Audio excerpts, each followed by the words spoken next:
నమస్కారం. ప్రపంచంలో వివిధ ఖండాల్లో వివిధ జాతులుగా తెగలుగా పుట్టిన మానవుల నుంచి రకరకాల మతాలు ఉద్భవించాయి.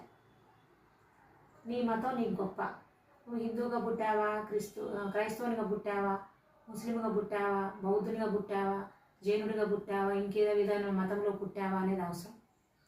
నీవు నీ మతాన్ని గౌరవించుకో, తప్పు లేదు. నీ నీ మతం పేరు మీద నువ్వు అనేకమైనటువంటి మంచి కార్యక్రమాలు సమాజానికి చేయి, తప్పు లేదు. కానీ ఇతర మతాలలోని లోపాలను కూడా అనకూడదు. ఎందుకంటే అవి ఏ ఉద్దేశంతో పెట్టుకున్నారో వాళ్ళు మనకు తెలియదు. ప్రతి మతం వెనకాల కూడా సైన్స్ ఉంది. కొన్ని మతాలు ఏ ఏ ఏ ఖండాల్లో పుట్టిన వాళ్ళు ఆయా ఖండాలకు అనుకూలంగా మతావిర్భావం జరిగింది. దాని వెనకాల కొంత సైన్స్ ఉంది. నీ మతాన్ని నువ్వు పొగుడుకో.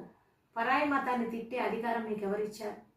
అది ఏ మతమైనా కానీ, ఏ జాతి అయినా కానీ. మీ మతాల్ని మాత్రం